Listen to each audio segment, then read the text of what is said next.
What's up, Forney? I released a video Saturday that covered the board appointments portion of Tuesday's meeting, and now I'd like to go over some of the other topics that were covered in the same meeting. The board appointment item was lengthy, and actions by a few of the city council members were quite ridiculous, so I made a separate video. While the rest of the meeting didn't include the ridiculous behavior that was exhibited during board appointments, there are points in these topics I will cover here that paint the picture about what has been going on behind closed doors, specifically as it pertains to Forney Mayor Amanda Lewis. We'll get to that shortly. First, let's get some of the basic agenda items out of the way. The consent agenda consisted of 6 items that included contracts for design services pertaining to a police station renovation, fire hydrant maintenance project, SCADA system services, a site plan for an industrial building, approval of public improvements for the Oak Creek subdivision, and the hiring of a grant writer. All of those items were approved. The first action item up for discussion has to do with an expenditure for Union Pacific to conduct design review services for the railroad crossing that HEB wants for their development. This is the same item Amanda Lewis had listed on the agenda for executive session in the absence of the city attorney in the previous meeting. That meeting was subsequently canceled due to lack of quorum. As you will see here, as mentioned by Ms. Lewis, it is now in public hearing in this meeting. James Traylor asks why this was originally listed in executive session, and the city engineer fumbles through an explanation as Ms. Lewis sits in silence. We have 6 discussion action items for this council meeting tonight. The first is to discuss and consider action regarding a resolution approving a reimbursement agreement between Union Pacific Railroad and the City of Forney. I would also like to note that this is the executive session item 1B that was listed under for the June 21st agenda that is now an action item for this council meeting. So I've got a procedural question. How did this make it on executive session last time? This definitely does not meet the bar for that. My understanding was it just to see if council was okay, since there was, I guess, a financial obligation just being HEB, if it was to be something that they wanted to put, it would go on a regular agenda, but just if they wanted to get that far with it. Got it. Thank you. Yeah.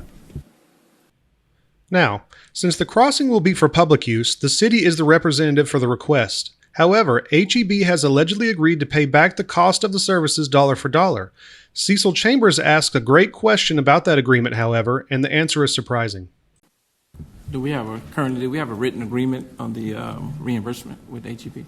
We do not. Are we going to get that? We can get that if council would like that. Wait, what? Why would the city not get that by default? No matter what, taxpayer money should not be expended based on handshake agreements with developers or anyone else. What are we doing right now? It's a good thing Cecil was on the ball. After that, a couple council members asked how long this process might take, as well as timeline for when HEB might come to Forney. The city engineer explains that it's hard to tell how long the railroad crossing design and approval process might take, and that the approval of the railroad crossing is an important piece for HEB to move forward. In short, there is no guarantee at this point. Any further questions for Mr. Zook? Me. I have a question. I'd now like to talk about the elephant in the room, too.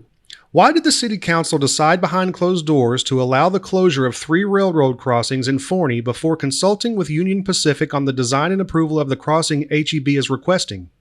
Or wait. I have another question. If the closing of 3 railroad crossings was truly an important piece in the future development of an HEB, why are we now approving an expenditure for design review services of the crossing HEB requires?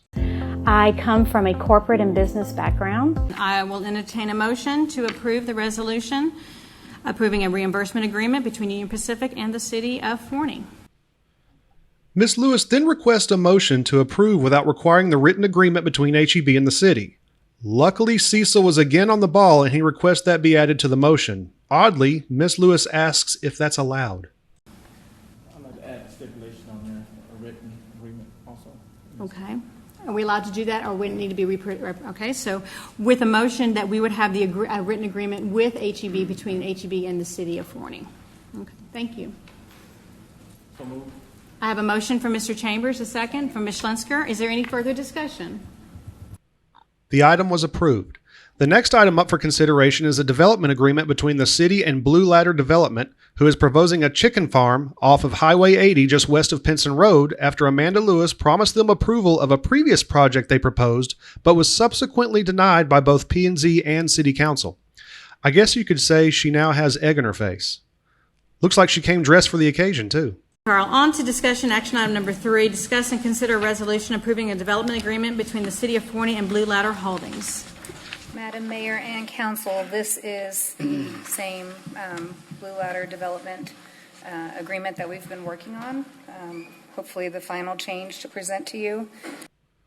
The city attorney goes on to explain the additional parameters of the development agreement, which includes splitting the cost of any additional work needed to improve the Pinson and 80 service road area to better suit the use of semi-trucks that would travel from the currently proposed chicken farm.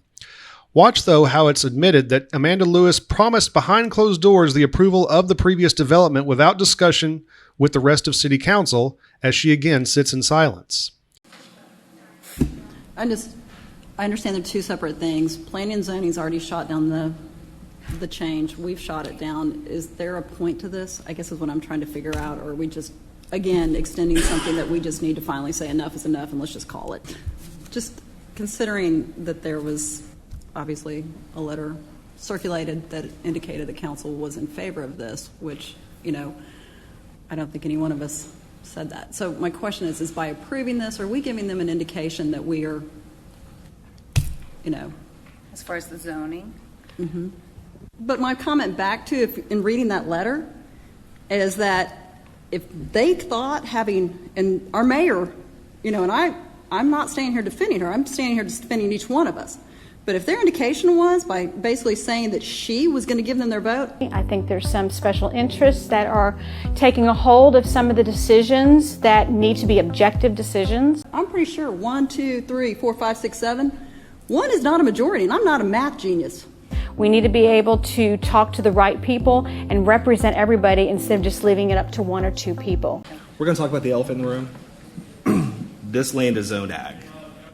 They have every right to do what they're saying, to bring in a chicken farm in this area, as they do. And I'm a staunch libertarian, rights by use. I'm not going to get sued by anybody, the USDA, Pilgrims, anybody else. It's not going to happen.